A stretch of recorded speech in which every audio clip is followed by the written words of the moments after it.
নমস্কার। কবি ঋতুশ্রী মজুমদারের লেখা শ্রী চরণেশু মাস্টার মশাই। কেমন আছেন আপনি? কেমন আছেন আপনারা?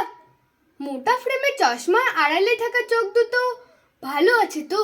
সেই চোখ দুটো ছিল ভীষণ দুর্দান্ত, যার সামনে আমাদের সমস্ত লুকোছাপা ধরা পড়ে যেত অনায়াসে। আপনার হাতে থাকা লাঠিটা ভালো আছে মাস্টার মশাই, নাকি হারিয়ে যাচ্ছে ক্রমশ? এখনো পড়াতে পড়াতে ঘুমিয়ে পড়েন আগের মতো?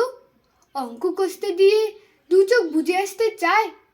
কত হেসেছি, কত বিদ্রুপ করেছি আড়ালে, কিন্তু কখনো বুঝতে চাইনি মাস্টার মশাইরা তো মানুষ। সকালে পেয়ার লাইনে শুরু হতো আপনাদের কথা, লাইন করে দাঁড়াও, লাইনে দাঁড়িয়ে কোনো কথা বলবে না, হাতের নখ কাটা নেই কেন, পায়ের জুতো নোংরা কেন, পরিষ্কার ড্রেস পরে আসবে। তারপর বাংলা, ইতিহাস, অঙ্ক, ভূগোল, পড়া পড়া আর পড়া। পড়াতে পড়াতে কখনো কেসে নিচ্ছেন, কখন বা ভাবছেন, চুপ করে থাকা, লুকিয়ে থাকা কিংবা পিছিয়ে পড়া ছাত্রগুলোর কথা।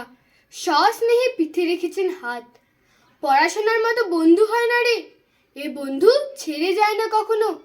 যেবার ধর্ম ধর্ম করে বন্ধ হলো দোকান, রাস্তায় নামলো পুলিশ, তখন আপনি বলেছিলেন, ওরে বেটা, আগে মানুষ হয়ে দেখা। শিবু আর রহিমের রক্ত কি আলাদা রে? বন্ধুর আবার জাত হয়? মাসের পর মাস, বছরের পর বছর পড়িয়েছেন, বুঝিয়েছেন। পড়াতে পড়াতে আপনার চোখে পড়েছে ছানি, লেন্স ক্রমাগত মোটা থেকে আরো মোটা হয়েছে। আপনি ঢলে পড়েছেন, ঘুমে আপনার চোখ বুজিয়ে গেছে। আপনার লাঠিতে ঝোলানো হলো নিষেধ। আপনার বকুনি থমকে গেল পরোয়ানার কাছে। আপনার স্নেহকে বদলে তার নাম দিলাম কর্তব্য। তবু যখন পিছন ফিরে তাকাই, দেখি আমার ধুতি আর সুতির পাঞ্জাবি পরা মাস্টার মশাইকে। আপনি আবার হাতে লাঠি তুলে নিন মাস্টার মশাই। আমাদেরকে যে, পরবর্তী প্রজন্মকে যে আগে মানুষ বানাতে হবে। নমস্কার।